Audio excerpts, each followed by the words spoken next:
ಉತ್ತರ ಕರ್ನಾಟಕ ರೆಸಿಪಿ ನೋಡಾಕತ್ತಿರವೆಲ್ಲ ವೀಕ್ಷಕರಿಗೂ ನಿಮ್ಮ ಮನೆ ಮಗಳು ತ್ರಿವೇಣಿ ಪಾಟೀಲ್ ಮಾಡುವ ನಮಸ್ಕಾರಗಳು. ನಾನಿವತ್ತು ಬೆಳಗಿನ ನಾಷ್ಟಕ್ಕಾದ್ರೂ ಆಗಲಿ ಇಲ್ಲ ರಾತ್ರಿ ಊಟಕ್ಕಾದ್ರೂ ಆಗಲಿ ಒಂದು ಅಕ್ಕಿ ರೊಟ್ಟಿ ಮಾಡಿ ತೋರಿಸ್ತೀನಿ ರೀ. ಆ ಅಕ್ಕಿ ರೊಟ್ಟಿ ಹೆಂಗೆ ಮಾಡೋದಂತೆ ನೋಡ್ಕೊಂಬರೋಣ ಬರ್ರಿ. ಮೊದಲೇದಾಗಿ ನಾನು ಪಾತ್ರೆ ತೊಗೊಂಡೇನಿ ರೀ. ಈಗ ಇದಕ್ಕೆ 2 ಕಪ್ನಷ್ಟು ಅಕ್ಕಿ ಹಿಟ್ಟು ಹಾಕೋತೀನಿ ರೀ. ನೀವು ನೋಡ್ಕೊಂಡು ಹಾಕೋಬೋದು, ಹೆಚ್ಚು ಕಮ್ಮಿ ಮಾಡ್ಕೋಬೋದು ರೀ. ಈಗ ನೋಡ್ರಿ ನಾನು 2 ಕಪ್ನಷ್ಟು ಅಕ್ಕಿ ಹಿಟ್ಟು ತೊಗೊಂಡೇನಿ, ಅದು ಹಾಕೋತೀನಿ ರೀ. ನೀವು ಯಾವುದಾದ್ರೂ ಅಕ್ಕಿ ಹಿಟ್ಟು ತೊಗೋಬೋದು, ಮನೇಲಿ ಮಾಡಿದ್ದಾದ್ರೂ ತೊಗೋಬೋದು, ರೆಡಿಮೇಡ್ ತಂದಿದ್ದಾದ್ರೂ ತೊಗೋಬೋದು. ನಾನು ಮನೇಲಿ ಮಾಡಿದ ರೇಷನ್ ಅಕ್ಕಿ ಇರ್ತಾವಲ್ಲ ರೀ, ಆ ಅಕ್ಕಿ ಗಿರಣಾಗ ಹಾಕಿ ಬೀಸಿ ಹಿಟ್ಟು ಮಾಡ್ಕೊಂಡೇನಿ, ಮನೆಯೆಲ್ಲ ರೆಡಿ ಮಾಡ್ಕೊಂಡೇನಿ ರೀ. ಈಗ ನಾನು 2 ಕಪ್ ಹಿಟ್ಟು ತೊಗೊಂಡೇನಿ ರೀ. ಇದ್ರಾಗ ಒಂದು 10 ರೊಟ್ಟಿ ಆಗ್ತಾವೆ. ಸಣ್ಣ ಮಾಡ್ಕೊಂಡ್ರೆ ಒಂದು 10 ರೊಟ್ಟಿ ಆಗ್ತಾವೆ. ಇಲ್ಲಪ್ಪ ನಾವು ದೊಡ್ಡ ಮಾಡ್ತೀವಿ ಅನ್ನೋದ್ರೆ ಒಂದು 7-8 ರೊಟ್ಟಿ ಆಗ್ತಾವೆ ರೀ. ನೀವು ನೋಡ್ಕೊಂಡು ಮಾಡ್ಕೋಬೇಕಾಗ್ತದೆ. ನಿಮ್ಮ ಮನ್ಯಾಗ ಎಷ್ಟು ಜನ ಇರ್ತೀರಿ ನೋಡ್ಕೊಂಡು ನೀವು ಹಾಕೋಬೇಕಾಗ್ತದೆ ಹಿಟ್ಟು. ನಾನು 2 ಕಪ್ ಮಾತ್ರ ಹಾಕ್ಕೊಂಡೀನಿ. ಈಗ ಸ್ವಲ್ಪ ನೀರು ಕಾಯಕ್ಕೆ ಒಂದು ಪಾತ್ರೆ ಇಡ್ತೀನಿ ರೀ. ಈಗ 1 ಗ್ಲಾಸ್ನಷ್ಟು ನೀರು ಹಾಕ್ತೀನಿ ರೀ. ಇವೇನು ತುಂಬ ಕಾಯ್ಬೇಕತ್ತೇನಿಲ್ಲ, ಜೋಳದ ರೊಟ್ಟಿಗೆಲ್ಲ ಮಾಡ್ತೀವಿ ಜಿಗಿಟ್ಟು ಹಾಕ್ಕೊಳಕ್ಕೆ ಅಷ್ಟೊಂದೇನು ಕಾಯ್ದು ಬೇಡ್ರಿ, ಸ್ವಲ್ಪ ಕಾಯ್ದ್ರೆ ಸಾಕ್ರಿ. ಈಗ ಇದಕ್ಕೆ ರುಚಿಗೆ ತಕ್ಕಷ್ಟು ಉಪ್ಪು ಹಾಕೋತೀನಿ ನೋಡಿ, ಸ್ವಲ್ಪ ಜೀರಿಗೆ ಹಾಕೋತೀನಿ ರೀ. ಈಗ ಒಂದು ಸ್ವಲ್ಪ ಅಜ್ವಾನ್ ತೊಗೊಂಡಿನಿ ರೀ, ಇವು ತಿಕ್ಕಿ ಹಾಕೋತೀನಿ ರೀ. ತಿಕ್ಕಿ ಹಾಕೋ ಉದ್ದೇಶ ಏನಂದ್ರೆ ಘಮ ಬಿಡಲಿ ಅಂತ ಅಷ್ಟೇ ರೀ. ಈಗ ನಾನು ಒಂದು ಉಳ್ಳಾಗಡ್ಡಿ ಸಣ್ಣ ಕಟ್ ಮಾಡ್ಕೊಂಡ್ರೆ ಅದು ಹಾಕೋತೀನಿ ನೋಡಿರಿ. ಒಂದು ಕ್ಯಾಪ್ಸಿಕಮ್ ಸಣ್ಣ ಕಟ್ ಮಾಡ್ಕೊಂಡ್ರೆ ಅದು ಹಾಕೋತೀನಿ ನೋಡಿರಿ. ಒಂದು ಕ್ಯಾಬೇಜ್ ಸಣ್ಣ ಕಟ್ ಮಾಡ್ಕೊಂಡ್ರೆ ಕ್ಯಾಬೇಜ್ ಹಾಕೋತೀನಿ ನೋಡಿರಿ. ಒಂದು ಕ್ಯಾರೆಟ್ ತುರಿದಿಟ್ಕೊಂಡ್ರೆ ಕ್ಯಾರೆಟ್ ಹಾಕೋತೀನಿ ರೀ. ನಾನು ಉಳ್ಳಾಗಡ್ಡಿ, ಕ್ಯಾಪ್ಸಿಕಮ್ಮ, ಕ್ಯಾಬೇಜ, ಕ್ಯಾರೆಟ್ ಹಾಕ್ಕೊಂಡ್ರೆ ನೀವು ಸೌತೆಕಾಯಿ ಇದ್ರೆ ಒಂದು ಸೌತೆಕಾಯಿ ತುರ್ದು ಹಾಕೋಬೋದು, ಮುಲ್ಲಂಗಿ ತುರ್ದು ಹಾಕೋಬೋದು. ನಾವೆರಡೂ ಇರಲಿಲ್ಲ ಹಂಗಾಗಿ ಹಾಕ್ಕೊಂಡಿಲ್ಲ ರೀ. ನಾವು ಒಂದು ಸ್ವಲ್ಪ ಮೆಂತ್ಯ ಸೊಪ್ಪು ತೊಗೊಂಡಿನಿ, ಸಣ್ಣ ಕಟ್ ಮಾಡ್ಕೊಂಡೀನಿ, ಮೆಂತ್ಯ ಸೊಪ್ಪು ಹಾಕೋತೀನಿ ನೋಡಿರಿ. ನಾವೊಂದು ಸ್ವಲ್ಪ ಸಬ್ಬಸ್ಗೆ ಸೊಪ್ಪು ತೊಗೊಂಡ್ರೆ ಸಬ್ಬಸ್ಗೆ ಸೊಪ್ಪು ಹಾಕೋತೀನಿ ನೋಡಿರಿ. ನಿಮ್ಗೆ ಯಾವ್ದು ಅನುಕೂಲ ಆಗುತ್ತೆ ನೋಡ್ಕೊಂಡು ಹಾಕೋಬೋದು ರೀ. ಅವೇ ಹಾಕೋಬೇಕು ಇವೇ ಹಾಕೋಬೇಕತ್ತೇನಿಲ್ಲ ರೀ. ನಾನು ಹಸಿಮೆಣ್ಸಿನ್ಕಾಯಿ ಸಣ್ಣ ಕಟ್ ಮಾಡ್ಕೊಂಡ್ರೆ ಹಸಿಮೆಣ್ಸಿನ್ಕಾಯಿ ಹಾಕೋತೀನಿ ನೋಡಿರಿ. ನಿಮ್ಗೆ ಸಣ್ಣ ಕಟ್ ಮಾಡೋದು ಬೇಡ, ಬಾಯಿಗೆ ಸಿಗ್ತಾವೆ ಅನ್ನೋದಾದ್ರೆ ಪೇಸ್ಟ್ ಮಾಡಿ ಹಾಕೋಬೋದು ರೀ. ಇಲ್ಲ ಹಸಿಮೆಣ್ಸಿನ್ಕಾಯಿ ಬೇಡ ಅನ್ನೋದಾದ್ರೆ ನೀವು ಖಾರದ ಪುಡಿ ಹಾಕೋಬೋದು ರೀ. ನಾವೊಂದು ಸ್ವಲ್ಪ ಕರಿಬೇವು ಸಣ್ಣ ಕಟ್ ಮಾಡ್ಕೊಂಡ್ರೆ ಕರಿಬೇವು ಹಾಕೋತೀನಿ ನೋಡಿರಿ. ಸ್ವಲ್ಪ ಕೊತ್ತಂಬರಿ ಹಾಕೋತೀನಿ ರೀ. ಇದೆಲ್ಲ ಚಲೋ ಹೊತ್ತಿಗೆ ಮಿಕ್ಸ್ ಮಾಡ್ಕೋತೀನಿ ರೀ. ನೀವು ಅಷ್ಟೇ ಇಷ್ಟೇ ಅಂತೇನಿಲ್ಲ, ಹೆಚ್ಚು ಕಮ್ಮಿ ಮಾಡ್ಕೋಬೋದು ರೀ. ಹಿಟ್ಟಿನ ಜೊತೆಗೆ ಮಿಕ್ಸ್ ಮಾಡ್ಕೊರಿ. ಅಂದ್ರೆ ಎಲ್ಲ ತರಕಾರಿ, ಉಪ್ಪು, ಜೀರಿಗೆ, ಅಜ್ವಾನ ಎಲ್ಲ ಚಲೋ ಹೊತ್ತಿಗೆ ಮಿಕ್ಸ್ ಆಗ್ಬೇಕು ರೀ. ಇದೆಲ್ಲ ಚಲೋ ಹೊತ್ತಿಗೆ ಮಿಕ್ಸ್ ಆಗೈತಿ. ಈಗ ನಾನು ನೀರು ಕಾಯಕ್ಕೆ ಇಟ್ಟಿದ್ನಲ್ಲ ರೀ, ನೀರು ಕಾಯ್ದಾವು ಅವು ಹಾಕೋತೀನಿ ರೀ. ತುಂಬ ಬಿಸಿ ಮಾಡೋದೇನು ಬೇಕಾಗಿಲ್ಲ, ಸ್ವಲ್ಪ ಬಿಸಿ ಆದ್ರೆ ಸಾಕ್ರಿ. ನೀವು ಒಮ್ಮೆ ಜಾಸ್ತಿ ನೀರು ಹಾಕೊಳಕ್ಕೆ ಹೋಗ್ಬೇಡ್ರಿ, ಸ್ವಲ್ಪ ಹಾಕ್ಕೊಂಡು ನಾದ್ಕೋಬೇಕಾಗ್ತೈತೆ ರೀ. ಈಗ ನಾನು ಬಿಸಿನೀರು ಹಾಕ್ಕೊಂಡೇನಿ ರೀ. ತುಂಬ ಸುಡೋದೇನು ಬೇಕಾಗಿಲ್ಲ, ಸ್ವಲ್ಪ ಉಗುರು ಬೆಚ್ಚಗಾದ್ರೂ ಸಾಕ್ರಿ. ನೀವು ತಣ್ಣೀರಲ್ಲಿ ನಾದ್ಕೋಬೋದು. ಬಿಸಿನೀರು ಹಾಕೋ ಉದ್ದೇಶ ಏನಂದ್ರೆ ಹಿಟ್ಟು ಜಿಗಿಟ್ಟು ಬರ್ತೈತಿ ಮತ್ತು ಸಾಫ್ಟಾಗಿ ಬರ್ತಾವೆ ರೀ. ರೊಟ್ಟಿ ಸಾಫ್ಟ್ ಆಗ್ತಾವೆ. ಇಲ್ಲಾಂದ್ರೆ ಬಿರುಸಾಗೋ ಸಾಧ್ಯತೆ ಇರ್ತಾವೆ. ಕೀಟ್ ಇರ್ತೈತಿಲ್ಲ, ಬಿರುಸಾಗೋ ಸಾಧ್ಯತೆ ಇರ್ತೈತಿ. ತಣ್ಣೀರು ಹಾಕಿ ನಾದ್ಕೊಂಡ್ರೆ ನಾನು ತಣ್ಣೀರು ಹಾಕಿ ಮಾಡಿ ತೋರಿಸಿನಿ ರೀ. ಈಗ ಇವತ್ತು ಬಿಸಿನೀರು ಹಾಕಿ ಮಾಡಾಕತ್ತೀನಿ ನೋಡಿರಿ.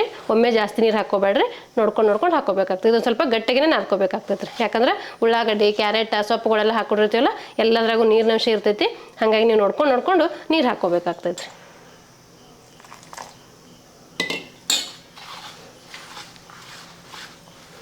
ಈ ರೀತಿ ಚಲೋ ಹೊತ್ತಿಗೆ ಹಿಟ್ಟು ಕಲಿಸ್ಕೋಬೇಕಾಗ್ತೈತೆ ರೀ. ಬೆಳಗಿನ ನಾಷ್ಟಕ್ಕೆ ನಿಮಗೆ ಯಾವ ರೆಸಿಪಿಗಳು ಗೊತ್ತಿತ್ತಂದ್ರೆ ಕಮೆಂಟ್ ಬಾಕ್ಸಲ್ಲಿ ತಿಳಿಸ್ರಿ, ನಾನು ನಿಮ್ಗೆ ಅದನ್ನು ಮಾಡಿ ತೋರಿಸ್ತೀನಿ ರೀ. ಈ ಅಕ್ಕಿ ರೊಟ್ಟಿ ಹೆಂಗೆ ಮಾಡ್ತೀನಿ ನಿಮ್ಗೆ ಗೊತ್ತಾಗಬೇಕು ಅನ್ನೋದಾದ್ರೆ ನೀವು ಸ್ಕಿಪ್ ಮಾಡಿದ್ರೆ ಪೂರ್ತಿ ವಿಡಿಯೋ ನೋಡ್ರಿ, ನಿಮಗೆ ಗೊತ್ತಾಗ್ತೈತೆ ರೀ. ನೋಡಿರಿ, ನಾನು 1 ಗ್ಲಾಸ್ ನೀರು ಕಾಯಿಸಿದ್ನಲ್ಲ, ಅಷ್ಟು ನೀರು ಹಿಡಿದೈತೆ ನೋಡಿರಿ. 2 ಕಪ್ ಹಿಟ್ಟಿಗೆ 2 ಕಪ್ನಷ್ಟು ನೀರು ಹಿಡಿತೈತೆ ರೀ.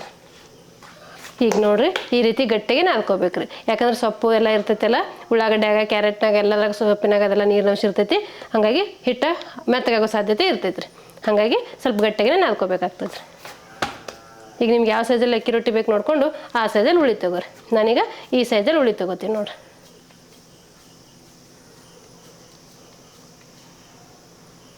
ಈಗ ನಾನು ಒಂದು ಬಟರ್ ಪೇಪರ್ ತೊಗೊಂಡಿನಿ ರೀ. ಈಗ ಇದಕ್ಕೊಂದು ಸ್ವಲ್ಪ ಎಣ್ಣೆ ಹಾಕೋತೀನಿ ನೋಡಿರಿ. ನೀವು ಬಟರ್ ಪೇಪರ್ ಆದರೂ ತೊಗೋರಿ, ಹೋಳಿಗೆ ತಟ್ಟು ಸೀಟ್ ಆದರೂ ತೊಗೋರಿ, ಅಕ್ಕಿ ರೊಟ್ಟಿ ತಟ್ಟು ಸೀಟ್ ಬರ್ತಾವೆ ಅದು ಆದರೂ ತೊಗೋರಿ, ಬಾಳೆ ಎಲೆ ಆದರೂ ತೊಗೋರಿ, ಪ್ಲಾಸ್ಟಿಕಲ್ಲಿ ಆದರೂ ತಟ್ರಿ, ಇಲ್ಲ ಕಾಟನ್ ಬಟ್ಟೆ ಮೇಲೆ ಆದರೂ ತಟ್ಕೋರಿ. ನಾನೀಗ ಬಟರ್ ಪೇಪರ್ ತೊಗೊಂಡಿನಿ, ಅದ್ರ ಮೇಲೆ ತಡ್ತೀನಿ ನೋಡಿರಿ. ಹಿಂಗೆ ಎಣ್ಣೆ ಸವರ್ಕೋತೀನಿ ರೀ. ಎಣ್ಣೆ ಸವರ್ಕೊಳ್ಳೋ ಉದ್ದೇಶ ಏನಂದ್ರೆ ಅಂಟ್ಕೋಬಾರ್ದಂತ ಅಷ್ಟೇ ರೀ. ಈಗ ನಾನು ಒಂದು ಉಳ್ಳಿ ತೊಗೊಂಡಿನಿ, ಈಗ ರೊಟ್ಟಿ ತಟ್ತೀನಿ ನೋಡಿರಿ. ನಿಮ್ಗೆ ಯಾವ ಸೈಜಲ್ಲಿ ಬೇಕು ನೋಡಿಕೊಂಡು ಆ ಸೈಜಲ್ಲಿ ತಟ್ರಿ. ನಿಮ್ಗೆ ಎಷ್ಟು ತಳ್ಳಗೆ ತಟ್ಟಕ್ಕೆ ಸಾಧ್ಯ ಆಗುತ್ತಲ್ಲ ರೀ, ಅಷ್ಟು ತಳ್ಳಗೆ ತಟ್ಕೊರ್ಬೇಕು ರೀ. ಇದ್ರಾಗೆಲ್ಲ ಸೊಪ್ಪು, ತರಕಾರಿ ಎಲ್ಲ ಇರೋದ್ರಿಂದ ಬೆಳಗಿನ ನಾಷ್ಟಕ್ಕೂ ಹೆಲ್ದಿ ಆಗಿರೋಂಥ ರೆಸಿಪಿ ರೀ. ಇಲ್ಲ ರಾತ್ರಿ ಊಟಕ್ಕೆ ಲೈಟಾಗಿ ಬೇಕಪ್ಪ ಅಂದ್ರೆ ಈ ರೀತಿ ಮಾಡ್ಕೊಂಡು ತಿಂದ್ರೆ ಒಳ್ಳೇದು ರೀ. ನೀವು ರಾತ್ರಿ ಊಟಕ್ಕಾದ್ರೂ ಮಾಡ್ಕೋಬೋದು, ಇಲ್ಲ ಬೆಳಗ್ಗೆ ನಾಷ್ಟಕ್ಕಾದ್ರೂ ಮಾಡ್ಕೋಬೋದು ರೀ. ಈಗ ನೋಡಿರಿ, ನಾನು ಈ ರೀತಿ ತಳ್ಳಗೆ ತಟ್ಕೊಂಡೇನಿ. ನಿಮಗೆ ಎಷ್ಟು ತಳ್ಳಗೆ ಸಾಧ್ಯ ಆಗುತ್ತೆ ನೋಡಿಕೊಂಡು ಅಷ್ಟು ತಳ್ಳಗೆ ತಟ್ಕೊರಿ.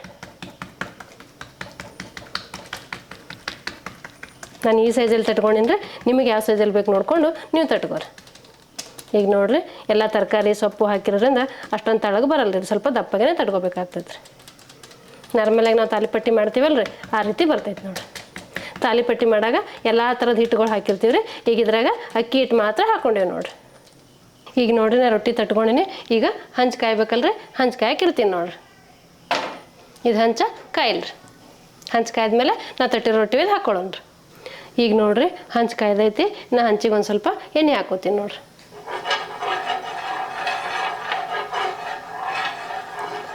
ನಾನು ಬಟರ್ ಪೇಪರ್ ತೊಗೊಂಡಲ್ರಿ, ಬಟರ್ ಪೇಪರ್ ಸಮೇತ ಹಾಕೋತೀನಿ. ನೀವು ಬೇಕಾದ್ರೆ ತೆಗೆದು ಕೈಲಿ ಎತ್ತಿನೂ ಹಾಕೋಬೋದು. ನೀವು ಬಟರ್ ಪೇಪರ್ ಹಾಕಿ ಒಂದು 5-6 ಸೆಕೆಂಡ್ ಬಿಟ್ಟರೆ ತಾನಾಗಿ ಎದ್ದು ಬರ್ತೈತೆ ಪೇಪರ್ ನೋಡಿರಿ. ಕೈಲಿ ಹಾಕಕ್ಕೆ ಹೋದ್ರೆ ಕೈ ಗಂಟು ಸಾಧ್ಯತೆ ಇರ್ತೈತಿ, ಹರಿ ಸಾಧ್ಯತೆ ಇರ್ತೈತಿ. ನೀವು ನೋಡಿಕೊಂಡು ಬಟರ್ ಪೇಪರ್ನ ಎತ್ತಿ ಹಾಕಿದ್ರೆ ಮಸ್ತಾಗಿ ಬರ್ತೈತೆ ರೀ. ನಾನು ಮೇಲೆ ಸ್ವಲ್ಪ ಎಣ್ಣೆ ಹಾಕೋತೀನಿ ನೋಡಿರಿ. ಇದು ಆಪ್ಷನಲ್, ಬೇಕಂದ್ರೆ ಹಾಕೋಬೋದು, ಬೇಡಂದ್ರೆ ಸ್ಕಿಪ್ ಮಾಡ್ಬೋದು ರೀ. ನಾವು ಎಣ್ಣೆ ಹಚ್ಚಿ ತಟ್ಟಿರ್ತೀವಿ, ನೀವು ಬೇಕಂದ್ರೆ ಮೇಲೆ ಒಂದು ಸ್ವಲ್ಪ ಎಣ್ಣೆ ಹಾಕೋಬೋದು ರೀ. ಈಗ ನಾನು ತಿರುಗಿಸಿ ಹಾಕ್ತೀನಿ ನೋಡಿರಿ. ವಾವ್, ತಿರುಗಿಸಿ ಹಾಕಿ 2 ಸೈಡು ಬೇಯಿಸ್ಕೊಂಡ್ರೆ ಮಸ್ತಾಗಿ ಬರ್ತೈತೆ ರೀ ಅಕ್ಕಿ ರೊಟ್ಟಿ. ಈ ರೀತಿ ತಿರುಗಿಸಿ ಹಾಕಿ 2 ಸೈಡು ಬೇಯಿಸ್ಕೊಂಡ್ರೆ ಬೆಳಗಿನ ನಾಷ್ಟಕ್ಕೆ ಹೆಲ್ದಿ ಆಗಿರುವಂಥ ಅಕ್ಕಿ ರೊಟ್ಟಿ ರೆಡಿ ಆಯ್ತು ರೀ. ನೋಡಿರಿ ಈ ರೀತಿ ಕಣ್ಣು ಬೆಳಂಗೆ ಬೇಯಿಸ್ಕೋಬೇಕಾಗ್ತೈತೆ ರೀ. ನೋಡಿರಿ ನೀವು ವಿಡಿಯೋದಾಗ ನೋಡಿದ್ರೆ ನಿಮಗೆ ಗೊತ್ತಾಗ್ತದೆ ಎಷ್ಟು ಸಾಫ್ಟಾಗಿ ಬಂದೈತೆ ನಾವು. ಈ ರೀತಿ ಬಿಸಿ ಬಿಸಿ ಹಂಚಿನಾಗಿನ ತಕ್ಕೊಂಡು ತಿಂದ್ರೆ ಅಂದ್ರೆ 2 ತಿನ್ನೋರು 4 ತಿಂತೀರ. ಎಷ್ಟು ಮಸ್ತಾಗಿ ಬಂದೈತೆ ನೋಡಿರಿ. ನೀವು ಒಂದ್ಸತಿ ನಿಮ್ಮ ಮನೆ ಮಾಡ್ಕೊಂಡು ನೋಡ್ರಿ, ನಿಮಗೂ ಗೊತ್ತಾಗ್ತೈತೆ ರೀ. ಈಗ ನಾನು ಅಕ್ಕಿ ರೊಟ್ಟಿ ಏನು ಮಾಡ್ಕೊಂಡಲ್ರಿ ಅವು ಸರ್ವ್ ಮಾಡ್ತೀನಿ ನೋಡಿರಿ. ನಾನು ಒಂದು 3-4 ಮಾತ್ರ ಮಾಡ್ಕೊಂಡಿನ್ರಿ. ಇವು ಬಿಸಿ ಬಿಸಿ ಮಾಡ್ಕೊಂಡು ತಿಂದ್ರೆ ಮಸ್ತಾಗಿರ್ತೈತೆ ರೀ. ನೀವು ಇದಕ್ಕೆ ಕಾಯಿ ಚಟ್ನಿ ಆದರೂ ಮಾಡ್ಕೋಬೋದು, ಟೊಮ್ಯಾಟೊ ಚಟ್ನಿ ಆದರೂ ಮಾಡ್ಕೋಬೋದು. ನಿಮ್ಗೆ ಯಾವ್ದು ಅನುಕೂಲ ಆಗುತ್ತೆ ನೋಡಿಕೊಂಡು ನೀವು ಮಾಡ್ಕೋಬೋದು ರೀ. ಇಲ್ಲ ಎಲ್ಲ ಇದ್ರಾಗ ಹಾಕಿ ಮಾಡಿರ್ತೀವಿ, ಹಾಗೇನೂ ತಿನ್ಬೋದು ರೀ. ನೀವು ಒಂದ್ಸಲ ನಿಮ್ಮ ಮನ್ಯಾಗ ಈ ರೀತಿ ತರಕಾರಿ ಸೊಪ್ಪು ಎಲ್ಲ ಹಾಕಿರೋಂಥ ಅಕ್ಕಿ ರೊಟ್ಟಿ ಮಾಡ್ಕೊಂಡು ನೋಡ್ರಿ, ನಿಮಗೂ ಗೊತ್ತಾಗ್ತೈತೆ ಎಷ್ಟು ಮಸ್ತಾಗಿರ್ತಾವು ಅನ್ನೋದು.